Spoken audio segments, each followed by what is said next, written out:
Thank you very much for letting me be here. My name is Don Hildebrandt.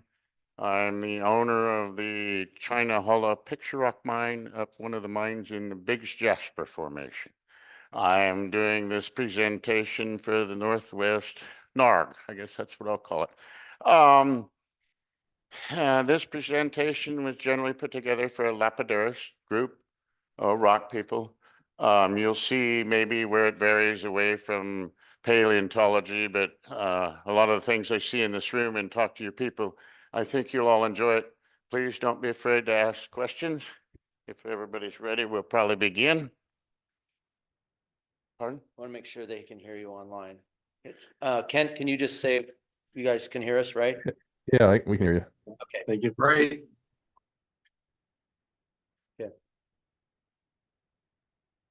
Just hit the space bar. I know, but I might want to back up. Oh, Now it's not moving. so hang on a second. We can't get it to progress now. There we go. Works. And then I'll leave you alone. We're not getting advanced. We'll get it. We'll get it. I'm not sure what's causing that. We'll talk about this. That picture is what myself and another should be backing up there. Yeah, Yep. now you can just use arrows. That's what we call a jasperoid up in that country. It's good white jasper, blonde jasper in the center, and a hard grayish bluish agate on the outside. We will discuss in here a look at whether we think these form more so from the outside in or inside out farther down the way. But here we go. I usually refer to this slide because I come from Sherman County. At the top right, you see what I consider have been told one of the few counties in the United States surrounded 3 sites by water, and that is Sherman County, right there. The Columbia on the north, the Deschutes and the John Day on the sides. Some of the Buck Hollow you could cross without getting your feet wet, but it's here's Sherman County. Incorporated areas in it, Biggs, Wasco, and its area in Oregon there. This is what's known as the Biggs Triangle. And if you've driven through the country and you see the multiple layers of basalt through that area, Mother Nature, in about 100 million year period, she spread a lot of that lava from rifts in Idaho. We'll see that. But every time she did, she would percolate up through the new layer and form a new picture jasper. So my old friend Howard Dolph told me there was something underneath this triangle. Well, we do end up finding that out later on in the slides. I'm talking about the basalt. As you see here, beautiful basalts in this area like other parts of the world. Now we bring you to those basaltic layers. All of them have been chemically tested. I've taken rock from below and above one part of the mine, so I know what age group we're talking. But these are the multitudes of attacks on our area by flowing lava. And these arrow points always represent where the China Hollow mine is. Okay, why would we talk mudpots when we're talking about Jasper and this? There is evidence that something was going on in China Hollow, and in China Hollow more so than all of the other mines around that area. And it was due to mudpot rising previously subducted heat gases, the works. Okay, now this is Oregon area. I usually have a pointer, but if you look where Oregon and Idaho and Nevada meet down there at 15.3 million years ago, they say the caldera of Yellowstone was there then. Remember, the caldera doesn't move, the earth, the land mass moves over the top of it. So when you have at 16.5 million years, the Yellowstone hotspot was down there, that's really close to my country to understand that she had enough heat and stuff that she's causing all of those lava flows and the like in that area. Okay, we moved from plate tectonics area millions of years ago to glaciation. I have some friends up in Missoula. They convinced me to put this slide presentation together. I think they liked boats or something because they really liked water, and they had lakes up there, and I've toured that country. And yeah, there's a lake up there that when it was full, it was 200 miles long and 2,000 feet deep. And I see representations in this building regarding this very same picture in the Missoula floods and how they acted in our area. Now right there is where China Hollow is, and we will follow the pass down through our country, multitudes of them, many of them. And those people that don't know, what are we talking about? Cascades of water. This is a several 100-foot tall island of dirt that the floods didn't wash away. And you can see how she scoured the earth bare to the bone. We're talking water, lots of water, not like this Cooley picture. We're talking lots of water. There is a picture from the Washington side of the Columbia River looking at pigs. And there's some erratics in the back part of this room that came down through that gap sometime about, 100,000 plus years ago. They came through that gap floating in an iceberg. That gap would be completely full of water many times. Maybe not the first times because the trench would have been smaller and anyway, but the water flowing down that would totally inundate the other side. And that's Oregon we're looking at.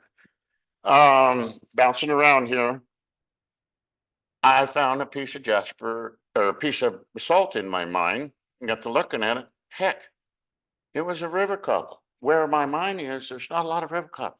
Maybe a little piece once in a while in the bottom of the creek, but no, there's not a river cobble like that. You pick it up and you hold it, you would, oh man.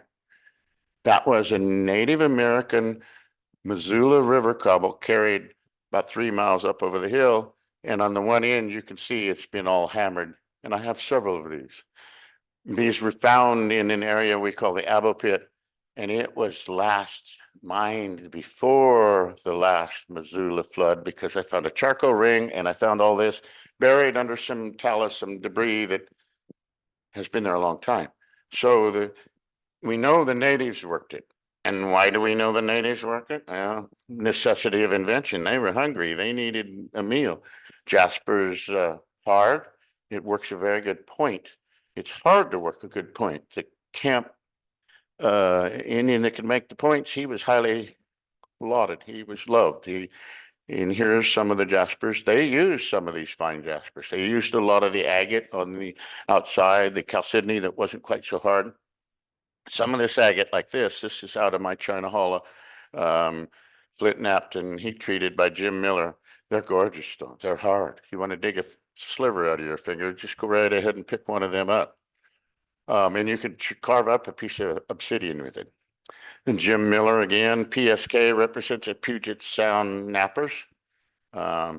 Really enjoyed working with these people. Emery Coons is representation. I have a lot of these at home. I've never found a natural ancient arrowhead. I have a whole bunch of them that are modern, but none of them ancient. I got a question.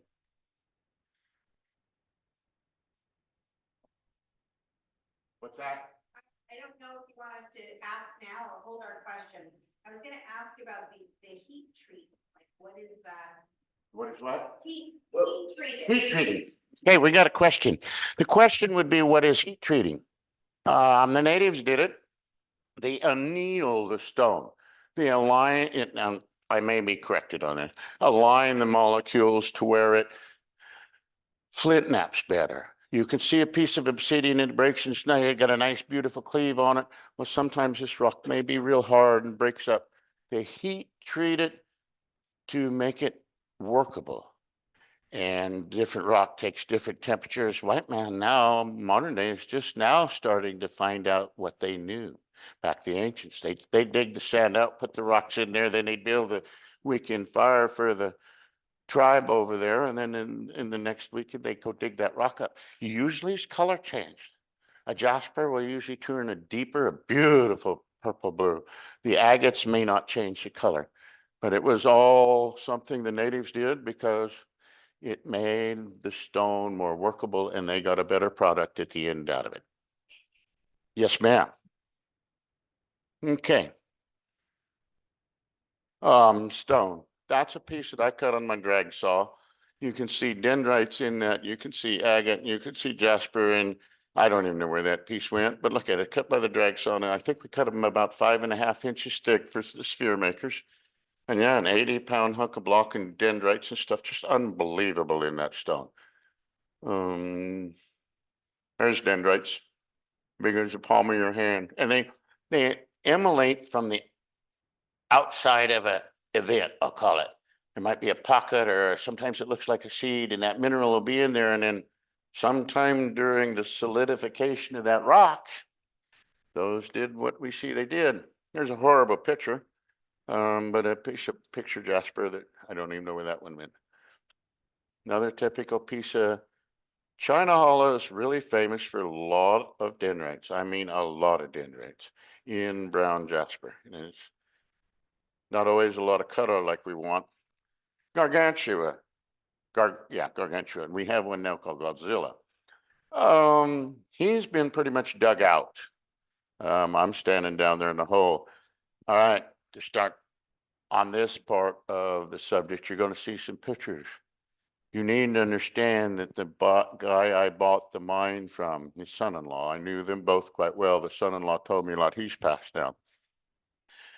When the first white man started digging this jasper off of the bottom of this creek, there was a vug of jasper standing 35 feet tall out of the bottom of the creek. And you could see where the natives had beat on it. Okay, now my feet are 10 feet under the creek level. And that far as we can tell, that jasper's still going down. Now, if you could have moved the basalt all the way, that would have been an intriguing piece of basalt, that jasper, probably the size of this building. It would have been just goodness. Anyway, digging that rock. How do we dig that rock? I cheat. I have a couple grandsons and I have an excavator like that, so I really cheat. I have fun. And how do I get to do that? I'm free. I want to thank our veterans, each and every one of them. Please, we can do this all and enjoy this because of our thankful veterans. God bless them. All right, there's that gargantua that this is an earlier picture. I think that's Nehemiah out of Missoula standing next to him. Working the rock out, conglomerated, mixed up. You can't tell what it is. You might pull a hunk off that looks like jasper, and it's really disturbing through the time what I was digging. What was I digging? And I think we finally figured it out. Okay, there is Elizabeth, the lady in the back room, at 5'11" tall, standing there. The water beside her is about 6 feet deep, and the bucket excavator up there. The jasper would have been above the picture. We're talking an immense hunk of jasper, and we've had pieces. We've got a piece in there now that we can't break pieces off of. It's huge. That's it right there. Now, one of you guys was just talking about Biggs Junction down there, a mile up from Biggs Junction. There's these kind of occurrences. It's a black vug of jasper up in the basalt. Like, how did it get there? What the hell is it? Well, my friend Howard Dolph explained this to me years ago.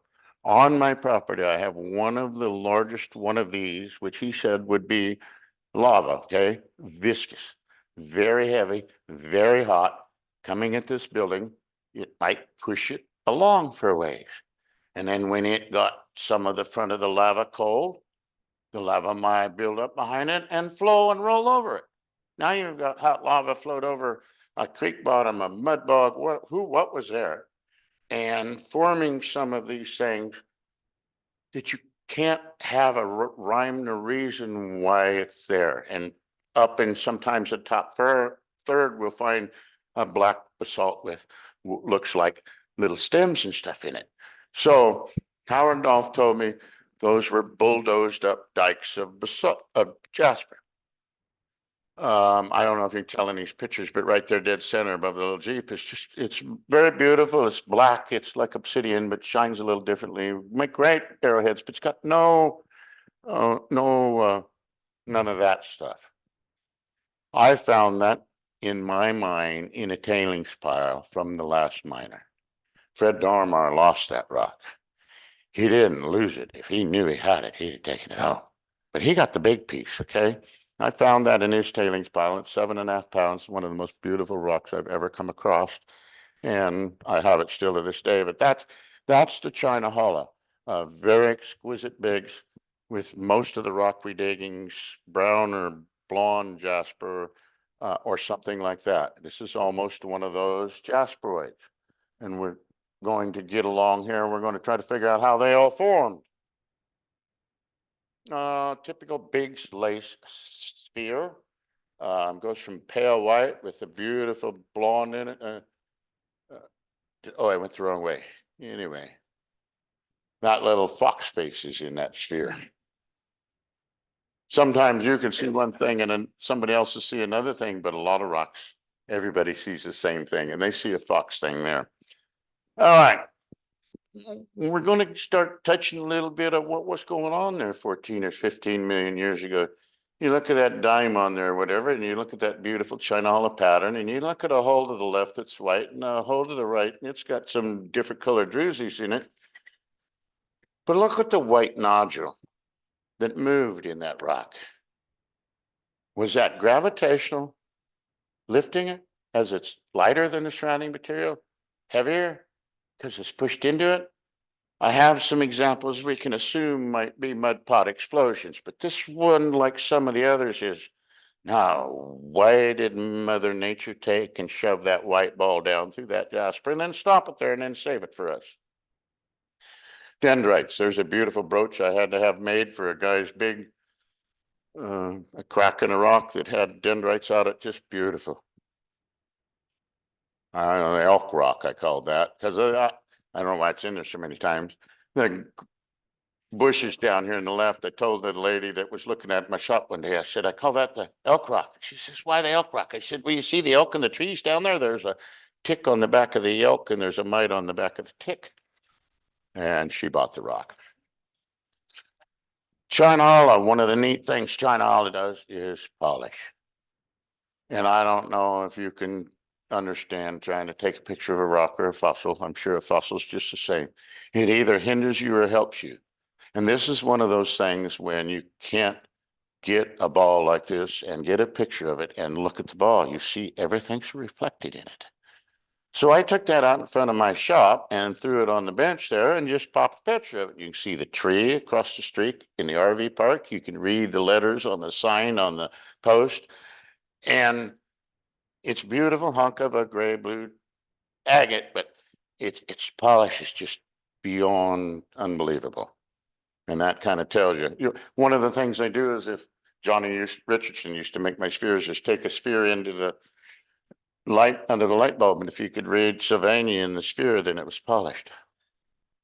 There's another one of Richardson's, the creek hole where Flipper was found. It's got a cracked cap.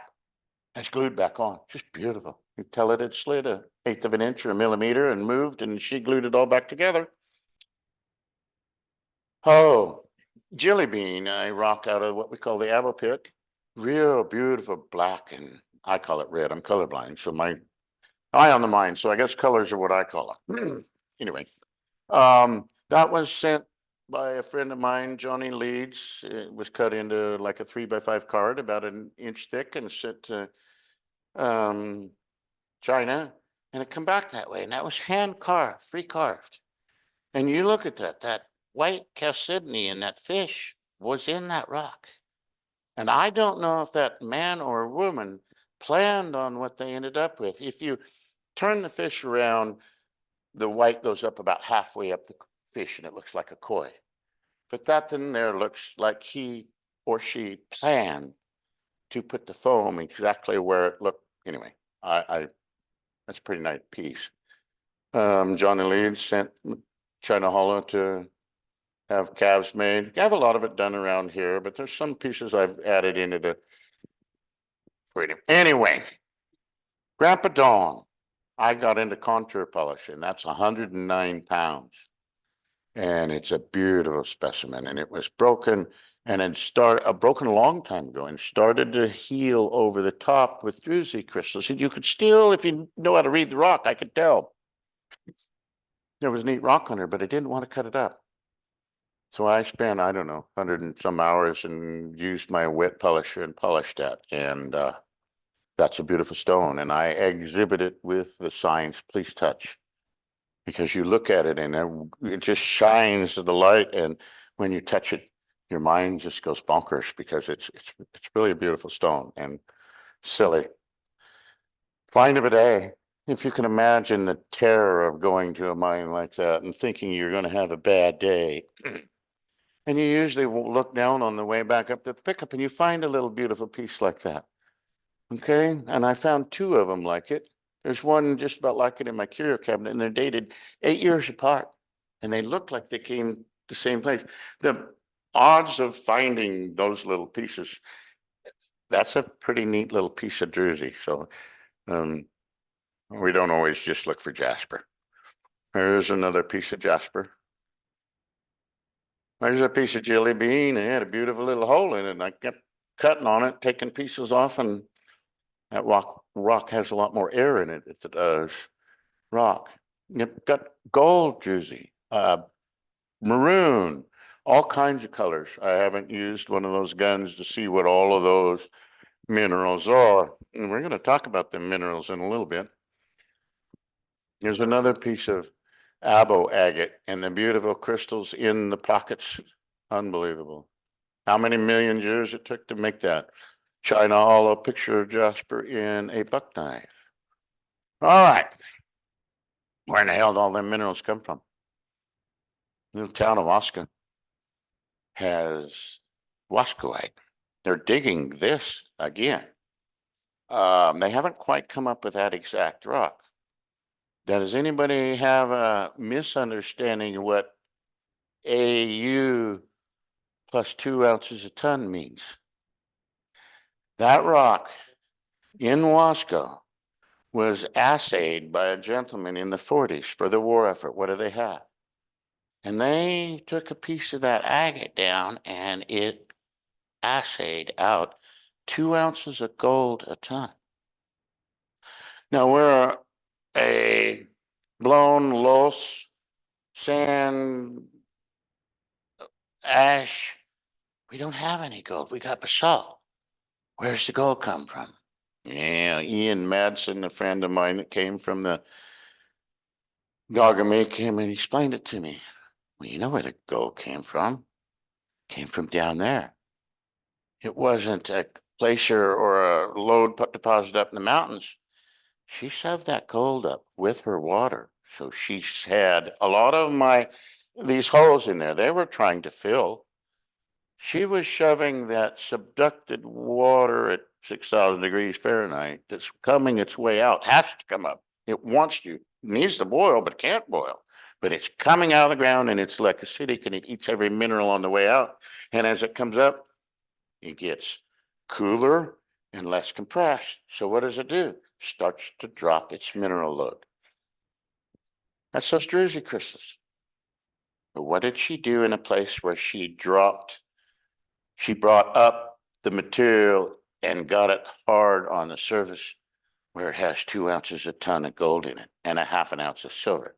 Now it's a vug of Jasper like we looked. It's 5 ton of Jasper and you couldn't take it to Baker and get it ground up and get the gold out of it. You'd probably have too much money in it. And you think what you would ruin for the lapidary world. But think on the gold and the minerals upcoming. Okay, this is China Hollow picture rock. Anybody know what that is?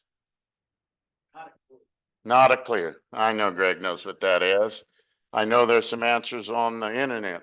Boy, now if you ever come to the China Hollow mine and stand in the Abo pit, there is the telltale lake field lines across the hillside.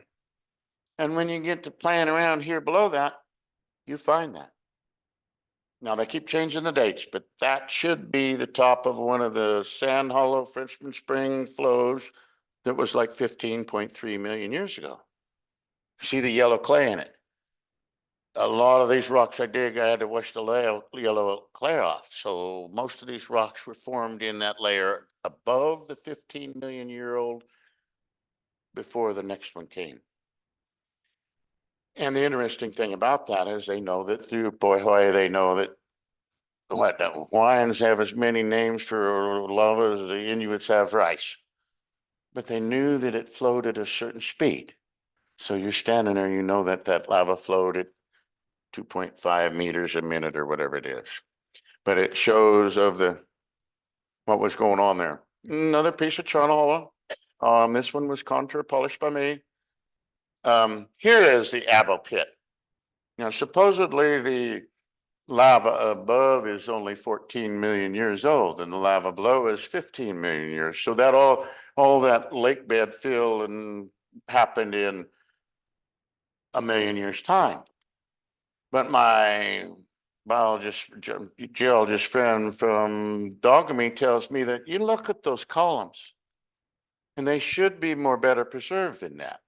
You can see that they're started to be broken at the top because they've been near the 15,000 or 100,000 years of freezing and thawing cycle. But he says, look at it above the Jasper. The basalt is more destroyed or eaten away just above that layer. And he said, you know why that is? Oh, yeah, a wheat farmer. Yeah, I know why that is now.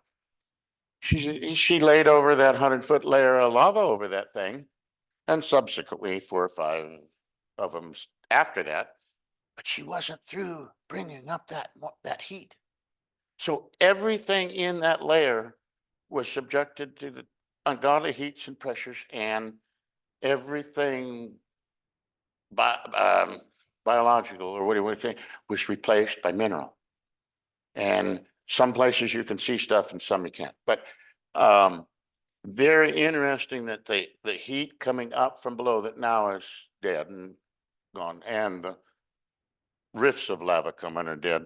But they kind of work together. Well, that hot spot was closer to this country than it is now. We had lava flows and we had subducted heat still working. All right, dry shrinkage. You can get in that area of agate we just looked at in the hillside, and you pull out a rock, and there's some of them laying around that are just covered with dry shrinkage. Unbelievable dry shrinkage. And I guess people know what I mean, dry shrinkage. There's an agate inside there, and the white part is chalcedony, or we call opal, non-precious. Stays there pretty good, but it isn't anything. So she had something in there we'll call agate now, whether it was mud or whatever, and she was filling it, heating it, compressing it, and the opal dried and shrunk, as you could see the cracks, like the bottom of the Lake Mead or Death Valley. It pulled apart, all while it was underground in this clay. So you've got this object here that's drying and puckering up, but it's buried under 1,000 feet of dirt and underground. And then she puts druzy crystals all over it, and then ceases all changes. Now we're back to the mud pot thing. This is the kind of rock that Flipper, the unannounced fish, we'll call him right now, has been found in. I always thought it was odd. It never had much real luck for lapidary work. It's kind of a cobble put together, dumped in a wheelbarrow. The dark stuff is, I want to call it composite. It's more like a rhyolite. You can beat it apart pretty soft. And then you can have a hunk of agate, you can have a hunk of jasper, you can have opal, all a real pretty white opal inside, all no rhyme or reason. And you get a lot of this broken rock like that. And if you can imagine, I had a better specimen at one time. You look at the one on the right, and if you took all the black away or the brown away, you could kind of see how that could all fall back together and have been one unit. And they described to me, you're looking at lake fill lines, mud pot fill lines, something in that rock. And how did they get all disturbed? He says Mother Nature built a dam in her hot spring or a mud pot. But you know what she did with the dam? She blew it out of the way. It might have been a small one you could stand by. It might not have been a small one. And those rocks would be pushed back 4 or 5 feet, shoved out of the way, mixed with some stuff. And then, of course, that was the end of the event of the changing it. It got solidified, and that's what we find today. Good example of that. This is in my house, and Ian looked at that and he says, well, look at that. He says, you can imagine a melting lead, if you ever did that for bullets and stuff, that material or steel, it's got a scum that on the top of the pot. And if you look up in that upper left-hand corner, you can see those individual layers where that corner got filled with that blue or purple material. Now, I'm sure it's a different mineral, lighter or heavier, but it all come up from below and it all became deposited in these rocks. And of course, when we break this apart, we don't have any, we break it apart, most times it's underwater and it's muddy, and then you take it home and try to figure out what the hell you come up with, excuse my language. That very same rock is where Flipper had been resided. I've looked for 20, I bought that property to 1999. I've been looking for a fossil since. If you want to know, I sold that rock. I sold that rock to a guy for $1 a pound. Guy and shoemaker in Tri-Cities. Calling him up when they talked to him about tumble materials and stuff. And he says, hey, I got to talk to you, man. I got to talk to you. My wife bought that rock up there in the back of your shop. Yeah? What about it? I think you want it back. What do you mean? It's got fish in it. Can I come up tomorrow? Tomorrow I own Flipper. Yeah, I sold that rock for $1 a pound and bought it back for $300, but I thought it was a good deal. So Greg and I and all of us are gonna do some, seeing if we can answer some questions. Dendrites, yeah, that is just a piece of, actually, I think that's one I'm polishing, contour polishing. Beautiful dendrites, just that thing's big as a turkey platter. All right, I polished the other end of this and it's in my house and I should have took the leaf off of that. If you look at that, we'll call it a jasperoid. Did it fill from the outside in and the inside out? You can see fill lines from the beige or whatever center going out through the brown, getting into that other white, into that, I always call it the blue agate, and then opal on the outside. But if you look down there in the bottom about 4:30, 5 o'clock, you start to see quartz fill lines, don't you? Something's coming in and out of those places. And of course, now you've only looked at one platform. You don't know whether it came from above you or below you. But then you keep looking around and you see, like I talk, a jasper near opal, and keep looking around there just above that leaf. Think of that jasperoid, is what we're going to cheaply call it now, semi-fluid, semi-soft down there in the ground. What shoved that object in at 10:30 or 11 o'clock over there? That white piece of opal with the darker piece of opal. Do you see how it got shoved into the rock? And that's what Ian said. That rock was near the mud pot when it was semi-fluid, and something burped and shoved the opal in and didn't bend the rings around, but pierced them. Does everybody see that? Kind of understand that? Boy. Here's another piece of agate. We can really be mad at the excavator guy, and Elizabeth won't run it, so she's got to yell at me. Sometimes these pieces are really hurt, and I don't know what to do with that. Now, that's a hunk of agate that one man can barely pick up, and it was really hurt with an excavator, and it makes you want to cry. But you can look at the port lines and all the stuff in it, and no, you can't necessarily imagine how it was formed. There's a beautiful piece of jasper with drusies on it the size of a dinner plate. There you go. That one's volleyball size. And you can see fill ports down across the bottom. You see where it's broken over there on the right? You can kind of see on the ends of those that they curve around there. But then if you look in the center of the rock, there's folds there that don't line up with those folds. How many times should she move and erupt and build that rock? All in that stage of the hot springs. Oh, here's just a rock that I'd cut and sold, and beautiful little vug lined with opal and then clear agate in there. Now here's one. I don't think I have a piece of this rock anymore.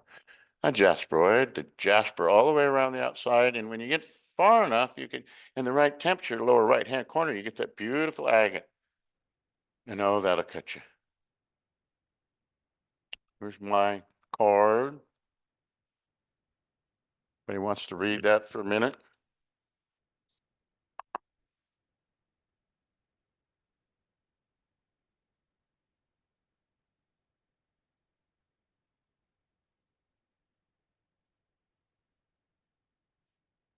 Still got the people online, I hope. Oop, wrong way. The people that helped me, Mr. Clifton was the one that told me about Dormeyer and the 30-foot tall Vugga Jasper out of the bottom of the canyon. Ed Thomas helped me in my early years. Howard Dolph was just an unbelievable man.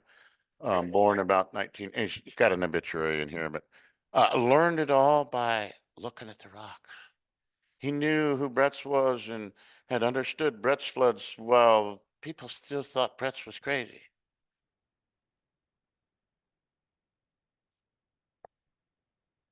My mentor, Howard, honorable man. Dolphite. Pardon? Dolphite. Dolphite. I named that rock after him, and then there was some discrepancies in the rock world, as you can imagine, and I bailed on trying to call it Dolphite anymore. Oh yes, yeah. I don't think there's no, that was the end of it. Is there any questions out on the internet? Can we reach out to them? Posted that I'm monitoring the chat if they have questions, so feel free to ask questions and I'll forward it to you. I will make mention of this, that Howard, he said a lot of things that were really meant a lot to me. The wear the gloves, because I don't know how many times I've looked at my hand and cut clear to the bone and then reached in my pocket and looked, and yeah, I was wearing my gloves. But his greed to share the knowledge with me.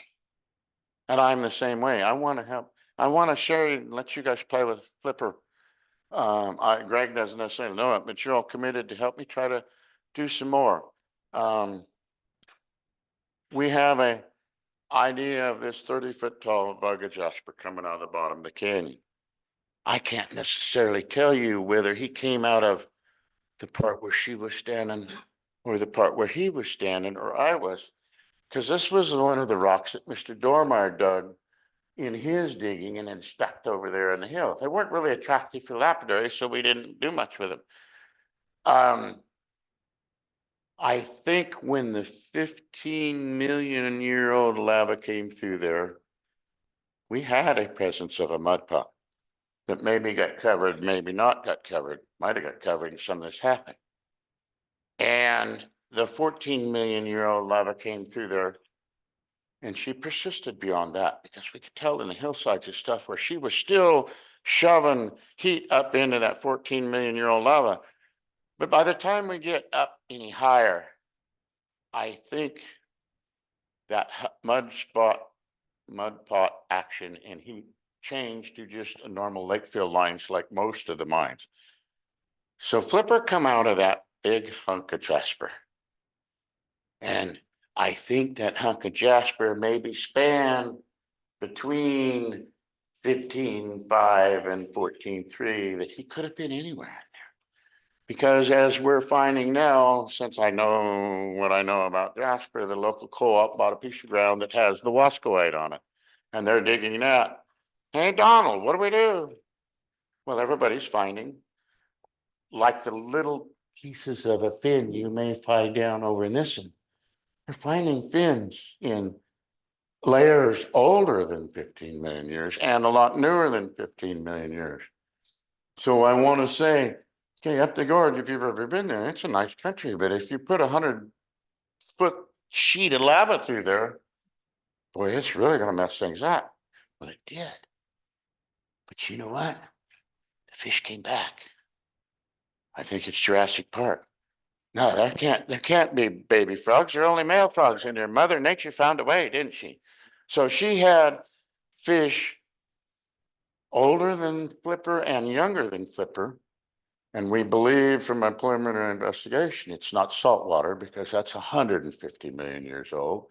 This may be closer to your Fort Rock inundation lake fish, but we don't know who his ancestors are and we don't know who his descendants are.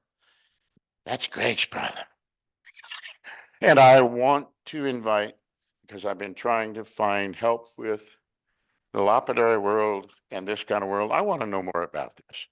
So I'm going to share my mind. You have to come up, some of you, please dig around. Let's take 40 sets of eyes and walk around and beat on rocks. I have another rock at home. I lost it. They grow legs and walk away from me. And it would look like I'd call it like an avocado, and it had shrunken down. And all of this, I gave half of it to the guy in Montana. We need to cut a slab of it, look at the microscope and see if it has any plant or vegetative notifications or indications or not. But I'm here to try to ask for all of you that might be amateurs or professionals, dig in with me. Let's have fun with this. Would you? Any more questions? I'm trying to think of how we get the fish fossilized in the first place. And we know the fish is in a lake. And then we know there's mud. And then we know there's the silica from ash and other things that preserve it because it's got a silica in Jasper. So we think the mud is coming up from below as it's boiling to kill off the fish in a layer, or is something washing in to bury it like it does a camera. Now, I'm only going to go on what Ian Madsen said, and I thought I had his name on a slide. Anyway, he said we could very well have a situation where you have a high saline or a high alkaline lake or cold lake or warm lake, and you think about this. Maybe it was very barren, but maybe the activity was near the hot springs. The fish was over there because that's where the bugs were. And yes, if there was fish around there when we had a carbon dioxide, whatever kind of a sulfuric gas burp, you could have introduced stuff to kill a fish. It's, and they might have killed fish only nearby. And we don't know how big a lake this is. Maybe we can find out from that fish if he's a big fish or a little fish and what kind of pop. I don't know. But yes, does anybody have any more questions than they had at the beginning? Then we're doing fine. I mean, questions we can't answer. Yes. Is there any more other fossils in there? Plant material? Pardon? Is there any plant material or anything else fossilized in there besides fish? Ryan was supposed to send me a piece of a reed. I'm pretty sure we have a piece of a reed. In that milepost one mine, I'm sure I could see little pieces of a little stick. Not necessarily a leaf. You don't necessarily have that like you do up in Fossil, Oregon, where you have just countless and countless layers. I'm sure there's been a lot of fish or something come out of my mine and people cut across them and never knew they were there with a rock saw. I think there's all kinds of stuff. And that's why I want to ask people like yourselves, if you can come up there and if you've studied pine cones and you've studied frog ponds or something, you can pick that up and say, hey, I think I got some. So help us try to figure out what's here. Did everybody get his question? If we had found any plant material? So I want to say yes and no, but nothing for sure. Fish have been found in these Jaspers, right? Other people have found fishes occasionally? Supposedly in the seventies, is there been any other fishes found in the Jaspers? Supposedly in the seventies, when Biggs was big, there was a lot of fish out there. There was some freshwater sharks, which from my understanding, a 2-foot freshwater shark, my paleontologist from the says there's only one in the world and he lived in Germany. So yeah, you should really pay attention to these. Well, those are sold in the seventies and sitting on somebody's shelf. There's no aviance to know. I mean, I can tell you it came from right here in the size of this room, and he was between 14 and 15 million years ago. It gives us some things to kind of, what kind of fish lived in that area. I mean, and yet we don't have a lot of chronicled fish in this area at 15 million years, do we? We don't have any, well, know that. Have there been fish found in Jaspers in anywhere else? No, as far as I know, the only Jaspers is in the big area. Now, I'm not an expert on their wahis and stuff. I don't know. Maybe you guys are, hell, I'm a Jasper lapidarius. You guys are the fossil people. You tell me. Yeah, his question was there any fishes found in any other fossils, Jaspers? Yeah, I'm gonna take this a different direction. I'm a plant in the audience. I'm a mineralogist, and in the 1980s, they found some organic calcium oxalate minerals, crystals in cavities. Have you seen any of those in any of your digging? We've seen a lot of, are we seeing any capsules with? Any cavities with crystals in them? Well, we have a lot of question is, do we find any cavities with crystals? Most of it is dendrites or druzy. But yeah, we have some, not a true six-sided crystal permanent growth formation, no. They've found it in some of the basalts, but not in the Jaspers. Mainly around the Dow's area, 197 there. Keep scrolling through them pictures. Something, I think we missed a few slides, but it doesn't matter. Any other questions? You have questions from the internet?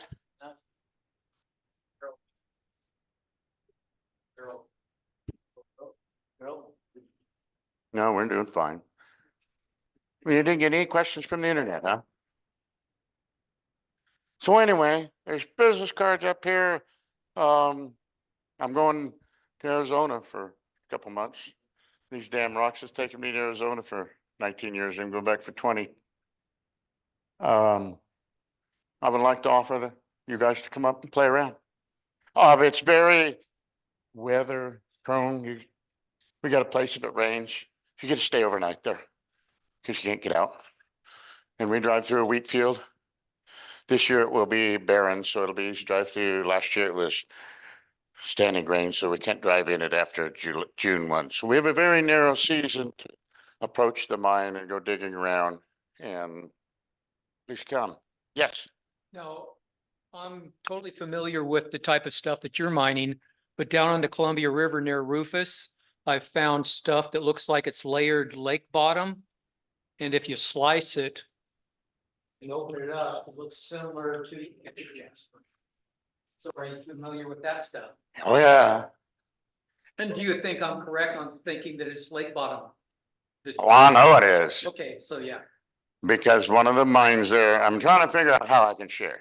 The question is about down more towards Biggs or Rufus, and some of the layers, more of a layered, and it'll be, I'm trying to find the right word, platelet formed like a shale and come apart. Right, right. I'm trying to figure out what I can say here without getting myself in trouble with my friend. I have a high school friend that has one of those mines, and he does, and that's where some of the fish came out of because his family sold those rocks indiscriminately. They were 50 or I 100. found what looks like, from what I've been told by other guys, all fight down along the Rufus area on the shorelines also. Dolphite was kind of roughly broadened into a lot of the agate. Yeah. And there are some agate down by Rufus, but mine was, the China Hollow mine was really weird. Because guys can have a big Jasper mine over there, and it's got gorgeous Jasper and it don't have much. China Hollow, you can dig a thing up half size this room, and it's got jasper, and it's got agate, and it's got every color in the world, and you can pull this piece of rock out of here that doesn't look like anything like the one it's stuck to. There's no understanding as why those two rocks should form that close with that much impact. It reminds me of two colors of soft serve ice cream being squirted into a hole, Absolutely. you know, and they kind of like the way they mush together. That's the way some of the picture jasper looks like, two different things forming together that have been squirted in there through pressure and heat. Howard Dahl told me one time, he says, Mother Nature had countless eons of time, unimaginable pressures, ungodly heat, all the minerals in the book. And when she got through doing this shit, she threw the book away, so we didn't know how she did it. So if you've invited our club out, Yes, when would be a good month for us to come out and visit you?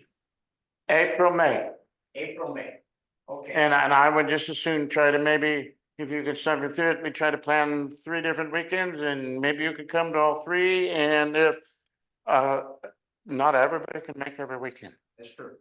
So I'm opening up. It's 4-wheel drive.